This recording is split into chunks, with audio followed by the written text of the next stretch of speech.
ভোরের আলোয় জেগে ওঠে অভিরাজ্য। পাহাড়ে ঢাকা এই শান্ত রাজ্য যেন এক স্বপ্নপুরী। প্রাসাদের পুকুরে ভেসে বেড়ায় এক অপার্থিব সাদা রাজহাঁস। তার চোখে যেন এক অজানা গল্প।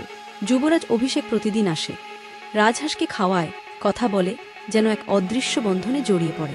সেই চোখে সে দেখে বিষণ্ণতা আর গভীর আকর্ষণ।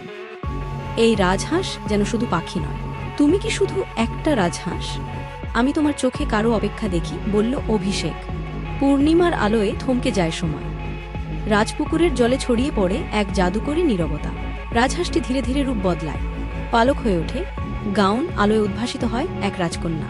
আমি ঈশ্বরী, সে বলে। অভিশাপে বন্দী ছিলাম, শুধু সত্যিকারের ভালোবাসাই পারে মুক্তি দিতে। অভিষেক তার হাতে হাত রাখে। তুমি একা নও, আর আমি তোমাকে ভালোবাসি হৃদয়ের গভীর থেকে। ভালোবাসার ছোঁয়ায় ভেঙে যায় অভিশাপ। ঈশ্বরী ফিরে পায় তার আসল রূপ। মুক্তির আলোয় ভেসে যায় চারপাশ। অভিষেক আর ঈশ্বরী একসাথে রাজপ্রাসাদের পথে।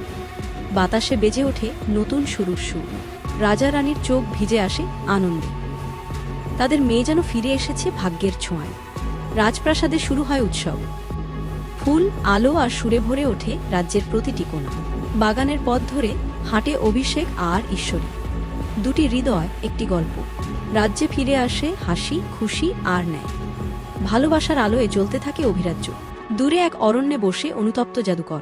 তার চোখে জ্বলে ওঠে পাপমোচনের আকুলতা। গাঁয়ের শিশুরা জড়ো হয় আগুনের চারপাশে।